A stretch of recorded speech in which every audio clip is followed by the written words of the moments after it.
When I replayed the motel's CCTV footage the sheriff later showed me, I saw myself walking into the ice shed at 1:37 a.m. and then, about 10 seconds behind me, a tall figure stepped into frame, completely naked, covered in what looked like mud or dried blood, crawling on all fours like a starving animal. And the sheriff whispered, "We never found him." This happened in Nevada last summer. I was doing a long drive from Salt City to Los Angeles to visit a friend. I left way too late, got slowed down by traffic, and by the time I crossed into Nevada, it was almost midnight. I was exhausted, half asleep, and wasn't confident I could safely finish the drive. So when I saw a roadside neon sign with pulsing vacancy Desert Moon Hotel, I pulled in without thinking. I really wish I hadn't. The place looked abundant, except for the reception area.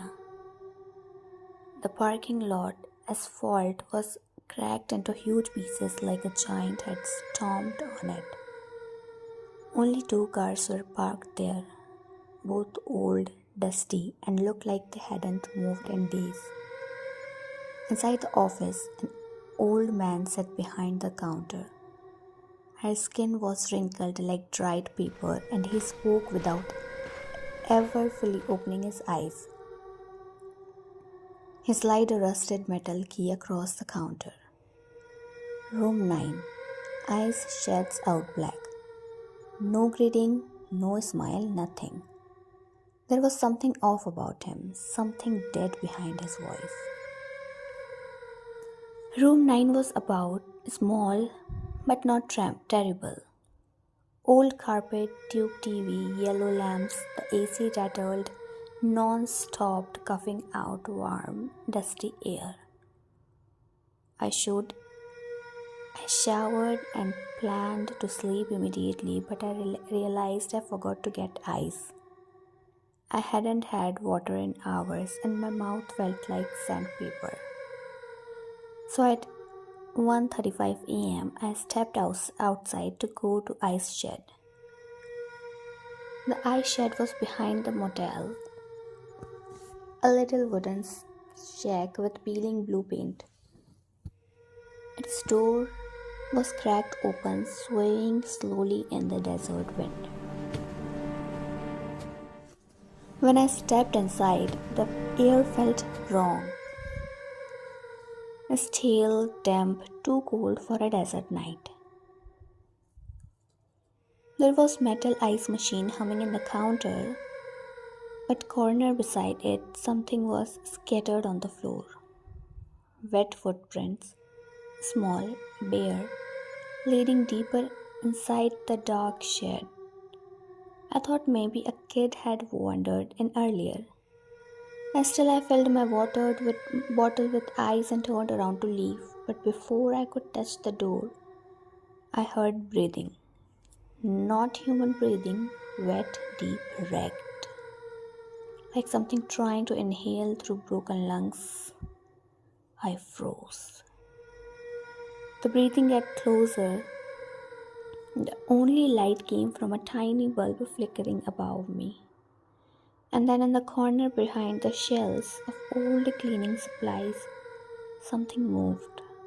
A shape, long, thin, almost folded into itself.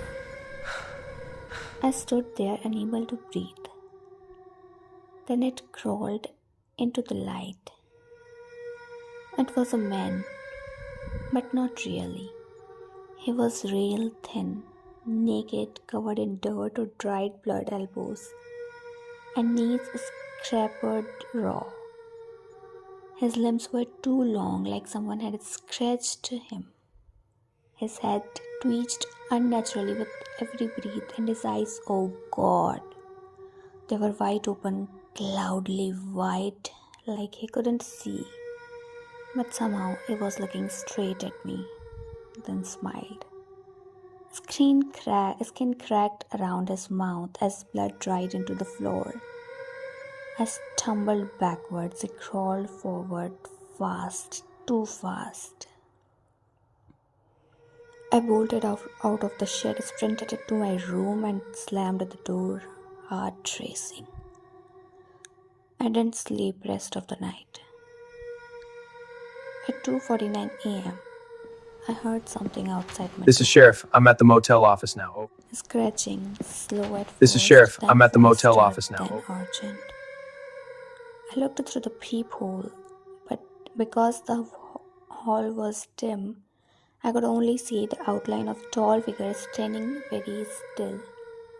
I didn't know if it was the old man at the front desk or the thing from the shed. I backed away holding my breath. Then scratching stopped. After 5 seconds of silence, a whisper slid under the door. Cold. I am cold. My blood turned to ice. I didn't open the door. At sunrise, I packed everything and rushed to the front office, ready to leave the place behind forever. But the front desk was empty. Instead, a sheriff was standing there talking to someone on a radio. He looked tired, like he'd been up all night. When he saw me, he asked, "Did you stay here last night in room 9?" I said yes. He sighed and told me something horrifying. The motel had been shut down for months due to multiple missing person cases. The old man who owned it was only allowed on the property to collect his belongings. But last night they had found the body of missing hiker behind the motel, and the sheriff to check the cameras to see if I had seen anything suspicious. We went into the back office where he played the CCTV footage, and that's when I heard him whisper, "There he is, not me, the thing." The footage showed me walking towards the ice shed at 1:37 a.m. 10 seconds later, a tall, giant figure stepped into frame behind me, walking on all fours, moving like someone starving, its head tilted at sickening angle.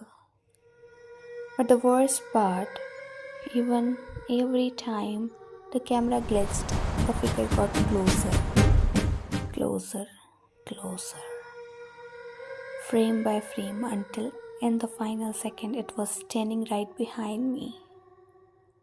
The sheriff paused the video. "We have searched everywhere," he said quietly, "but we've never found him." I drove away from the motel with shaking hands. For a week, I had nightmares of the things crawling towards me in the dark.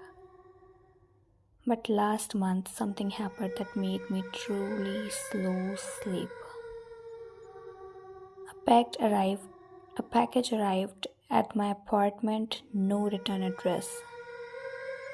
Inside was a motel room key. Old, rusted, room 9.